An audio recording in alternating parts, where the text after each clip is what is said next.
77 days.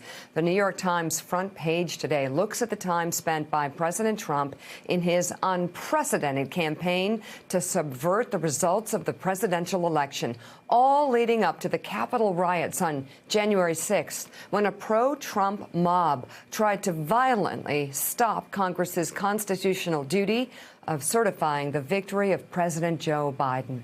The Times' day-by-day examination of the events leading up to the moment paints a picture of just how, quote, a lie that Mr. Trump had been grooming for years finally overwhelmed the Republican Party, and as break after break fell away, was propelled forward by new and more radical lawyers, political organizers, financiers, and the surround sound right-wing media.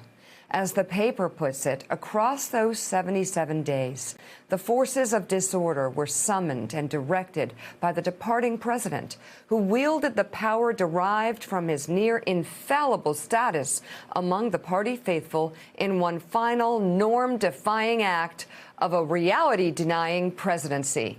Meanwhile, former President Trump yesterday announced a new legal team that will represent him at his second impeachment trial, set to begin next week. He's changing legal teams now, a week before. NBC News reports lawyers David Schoen and Bruce Castor are coming on board. That comes just days after South Carolina attorneys Butch Bowers and Deborah Barbier and their team came to a, quote, mutual decision to part ways with Trump a week before the trial. The former president reportedly wanted them to falsely argue that he won the election and it was stolen through voter fraud. Trump's spokesman, Jason Miller, calls that reporting fake news. Sources speaking anonymously told the Washington Post the South Carolina team was uncomfortable making the unsubstantiated claims and instead wanted to argue the unconstitutionality of impeaching a president who has already left office. Meanwhile, New York Times reporter Michael Grimbaum tweeted that Trump's new legal team consists of a lawyer who met with Jeffrey Epstein in prison and told Fox he didn't believe Epstein killed himself. The other declined to prosecute Bill Cosby in 2005 for sexual assault, citing insufficient evidence. So, Matt Lewis, first of all, just the optics of the president's legal team leaving him a week before the trial begins shows me what a difference the presidency makes. When you're president, you have certain authority and power, and people want access to you, and they will bend, even against their core values sometimes, to stay close to power.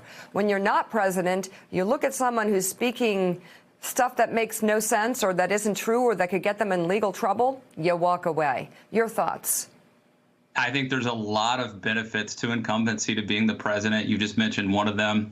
Executive privilege may end up being another one.